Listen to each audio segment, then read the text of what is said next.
Sleep paralysis is a strange and potentially frightening phenomenon.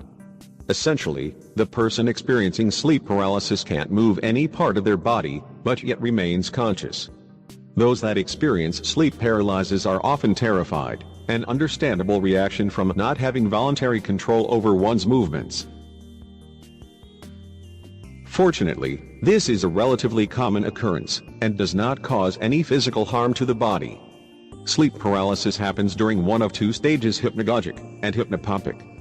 Hypnagogic sleep paralysis occurs before falling asleep, while hypnopompic sleep paralysis occurs as one wakes from REM sleep. As we fall asleep, our body becomes deeply relaxed while our minds concurrently become less aware. However, when hypnagogic sleep paralysis occurs, the mind remains aware while the body achieves an involuntary state of relaxation. The person then realizes that they're unable to move despite their efforts, often leading to feelings of panic. During rapid eye movement sleep, our muscles are paralyzed so that we don't act out our dreams. When one experiences hypnopompic sleep paralysis, a certain part of the brain wakes sooner. This wakeful state does not affect the part of the brain responsible for REM paralysis, however. The result is a certain degree of wakefulness and no voluntary control over muscles.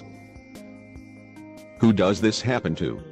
Some people are fortunate enough to experience sleep paralysis just once or twice in their life, if ever.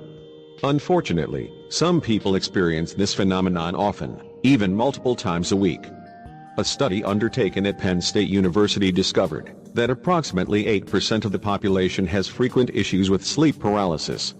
Individuals with mental disorders, such as anxiety and depression, are more prone to frequent episodes of sleep paralysis.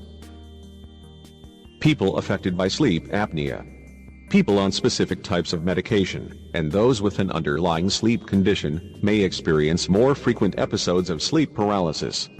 Here is the full list of risk factors, according to WebMD.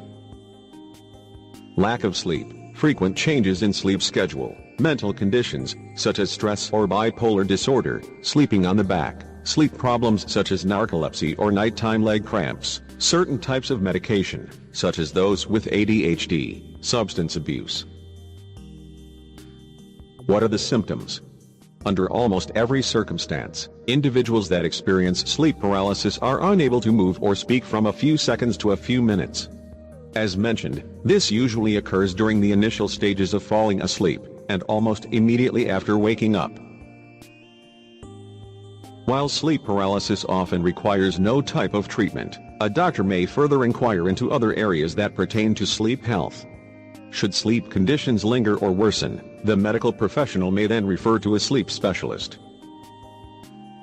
What are the treatments? Because sleep paralysis occurs naturally, there is generally no prescribed treatment. However, if a medical professional detects an underlying condition in the process of diagnosis, a treatment regimen may be in order. Such prescribed treatments are: implementation of a sleeping schedule, prescription for an antidepressant, referral to a mental health professional, referral to a sleep specialist, treatment of any underlying sleep disorders, prescription for sleeping aids. Oftentimes, making adequate sleep a priority, while limiting unnecessary stress will suffice as a deterrent to sleep paralysis. Because of the enigmatic nature of the condition, the effectiveness of formal and informal treatments to alleviate it is ambiguous at best. As a rule of thumb, one episode of sleep paralysis does not usually mandate a trip to the doctor's office.